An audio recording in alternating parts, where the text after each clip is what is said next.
Vaughn, the Statewide Technology Project Manager with the Ohio Legal Systems Foundation. And today we're going to be talking about the Legal Aid of Western Ohio TIG project for Spanish A2J online intake with Pika integration. On the phone today with us is Upendra Patel, attorney with Legal Aid of Western Ohio. Upendra? Hi everybody. Okay. We have John Mayer from Cali on the phone. John? Hey folks. And we have Deborah Jennings, managing attorney with Able. Say hi, Deborah. Hi, everyone. Okay, thank you. And we are recording this presentation, so it will be available later on as a recording on the LSNTAP website. I'm going to go ahead and show my screen. All right, so the purpose and the product of this project, it was a collaborative project to develop a Spanish version of the already developed English A2J online intake template system that was created originally by Legal Aid of Western Ohio. It does integrate into Pika, like the English version does. We had a wonderful developer with ABLE, which is Advocates for Basic Legal Equality. That's what ABLE stands for.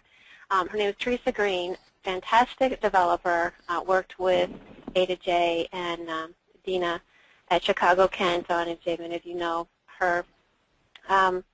And we used a Spanish translation hybrid approach, and what that means is that we used Google Translate to do the initial translation of the word script that we used for the A2J template, and then we had a human translator take a look at that and work with it. And Monica Buckley with Advocates for Basic Legal Equality was our human translator. Excellent, outstanding person to do the translation.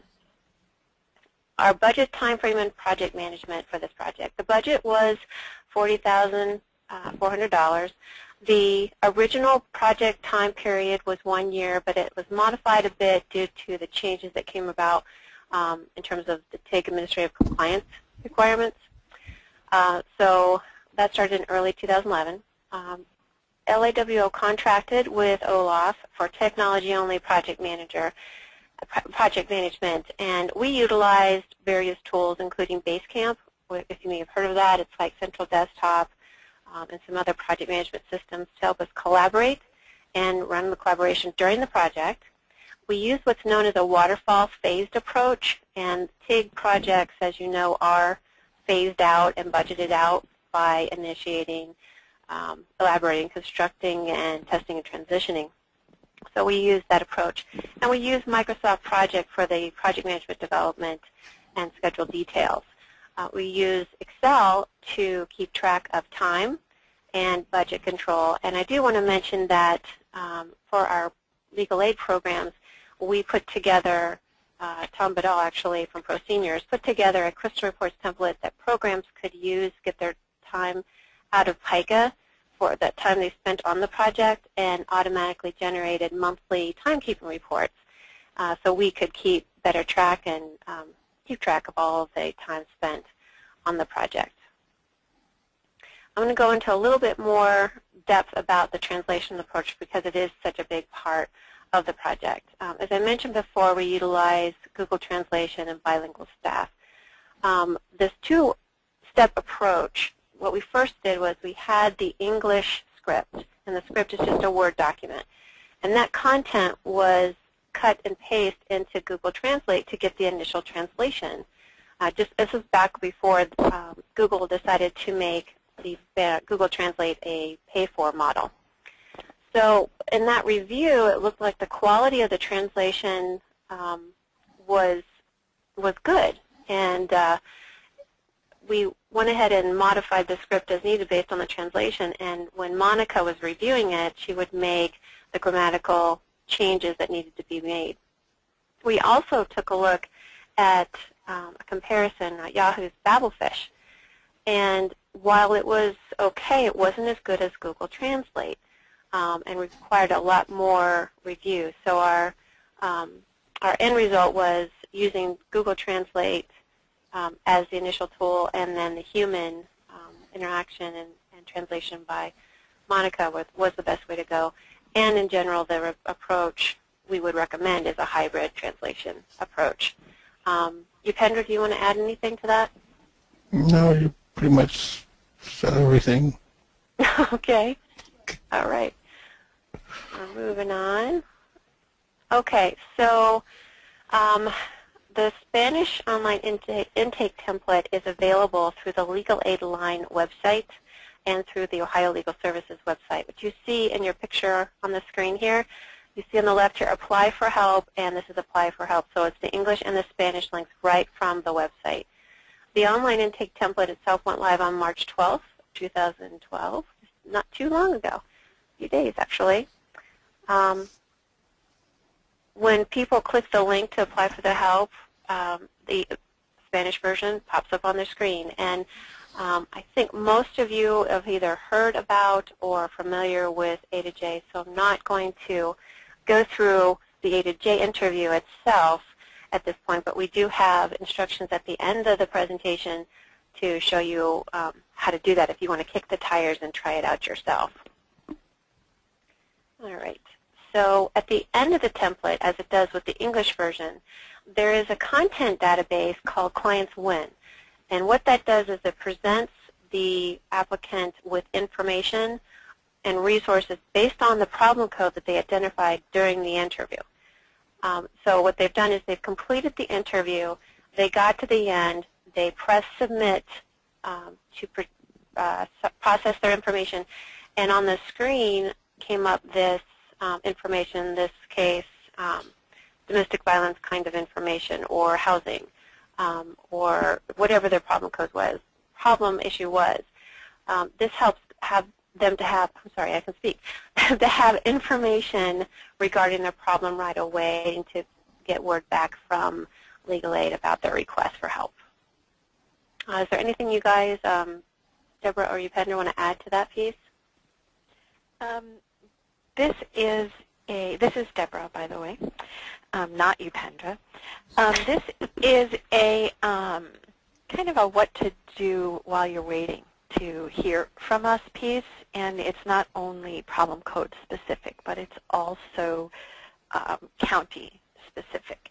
And it also lets them know what their wait time might be for that callback to complete the application process. And our current commitment is 24 to 48 hours, but we're meeting that 24-hour time commitment on a fairly regular basis. Okay. All right. Now I'm going to hand this over to John Mayer to talk about the magic that happens between the time the applicant presses submit after answering their questions in the A2J interview and that data getting into Pika. Thanks. John? Pardon me. Can you hear me? Yes. Good. Yeah, I put a headset on in order to prevent or hopefully prevent feedback. Can you give the screen to me? I do want to show something that's Sure. on my screen. You got it. There you go. Show my screen. All right. Should be on the same screen that you were just looking at. Yep, we can see it. Good. So before this happens, what's already happened is when the user has gone to your website, they've loaded an HTML file or they've loaded a web file, and it can be any name you want. There's no specialness in the name, but it contains information. I'm going to pull up a Dreamweaver look inside of a sample version of that file. This is called A2JViewer.php. It doesn't have to be PHP in this case, and I'll explain why it is PHP in a second. And so the key to this file, which is that it contains a link to your interview, and it's got an embedded object, which is the A2J Viewer Flash program. You don't need to know the details of this, and this all sort of happens behind the screen to the user. But there's a couple of key variables in JavaScript that get set here. Set data URL is probably the most important one, because that is a URL that the guided interview, that the interview will use that's where it will send the information when the user hits submit. It's going to go here. So in other words, you've already pre-programmed the bucket that's going to catch the data when the user hits submit. Right? Here's where your interview name would go. And the reason why this is done with PHP is because it presumes a system where the interview ID is a variable so that the same file can be used by different interviews. And all you have to do is replace the interview name using PHP code or something like that. In this case, it's typically each interview is in its own folder on the web server, and so that's what's actually being changed in the case where all the interviews have the same name, the same file name, interview.xml. All right? When the user hits exit, and an exit is when they get out of an interview without actually processing it or saying submit, you can also send them to a different place, like, here's more information. If you exit with a particular code or something like that, here's what you were looking for, or this is a criminal matter, not a civil matter, so go here. You can provide a URL in the file that gets loaded when the user goes to load your online intake. All right, I just wanted to make that clear. Back to my back to the slideshow. So the variables are all named inside of your interview, right? The user hits submit, and then if you remember, I said there's a variable called setDataURL, which is the web file. It's a file on your web server that catches the data, and basically then you would write some code, and again, you don't have to write the code in PHP. It could be any web-side server scripting system, PHP, Perl, .NET, Java, Ruby, it doesn't matter. But the goal is you have to be able to catch that XML that's coming and then transform it into something else.